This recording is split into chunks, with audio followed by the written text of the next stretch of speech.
just the fact of the diversity. Most diverse part of the city that you could possibly imagine. There's still a family and they still speak and we're all neighbors in Oak Park. And Urban agriculture, community engagement through community gardens, home gardens, empower youth and adult residents, BHC Resident Leadership Academy, and all the collaboration that has occurred over the last couple of years. the greening of Oak Park, green, livable, friendly spaces.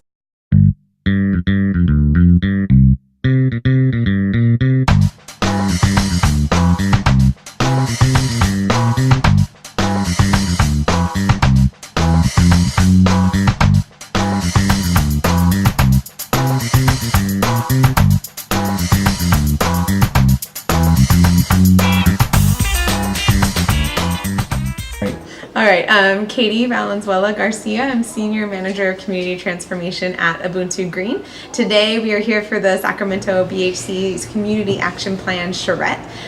Tonight we were getting people up to speed on what we're doing and getting them to engage in dialogue with each other, and what we saw was folks just beeline straight for that studio and gave a ton of input. So we're going to be open all week trying to build on that input to create plans.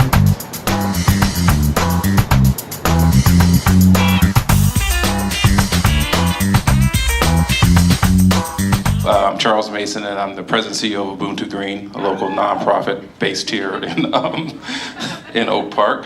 And I'm just going to tell you why you're here and kind of what kind of set the context of what's going to be going on this next week. Charrette is what you call a multi-day community planning process, where in a short period of time, somewhere between typically 3 to 7 days, community, government officials, and other interested people come together and make decisions on how their community is going to develop. Sometimes it's around a building, sometimes it's around the entire community, sometimes it's part of a sector of a community like we have here. So we wanted to give them a cultural overview, kind of a spotlight, and then specifics about that community in the BHC area. So really just making sure that when people come in, they feel like they are informed about who are we talking about when we talk about the BHC, and to help people feel open-minded in discussing some of the topics that we're going to be talking about. So I have lots of kinds of data, policy, focus,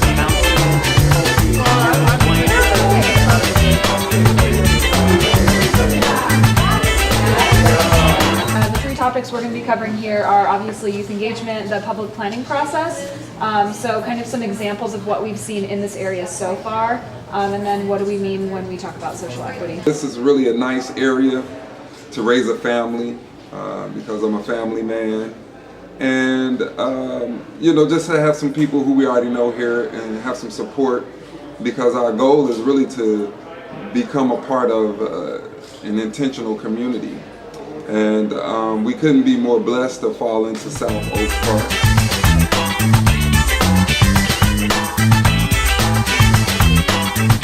There's different types of housing, and then there's sort of a mini visual preference survey that's color coordinated with dots. So if you housing you particularly like that you want to put on the current conditions map, you can put that there. Or if there's places you'd like to see more single-family housing or high-rise apartments or mixed use, there are dots you can put on the future conditions map.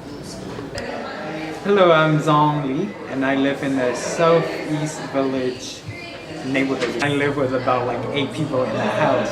It is not because, well, mostly it's because it's a lot of money moving away.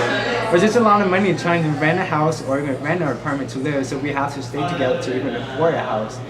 So I feel like with affordable housing, definitely in those vacant lots, it would definitely help like my family and other family who live in that unit home for like about 10 people in the house with only 4 bedrooms. And then we have images mostly from our community here of different types of urban agriculture, composting, vacant lot conversions, community farms. This is the edible park that the city of Seattle is creating, the Beacon Hill Food Forest. Canucks Garden, the Israel Family Farms, a school orchard and garden, some of the gleaning fruit, and community work to transform a backyard into a garden. We linked them because right now the most of the environmental focus is trying to address either vacant lots or brownfields or suspected brownfields in the community.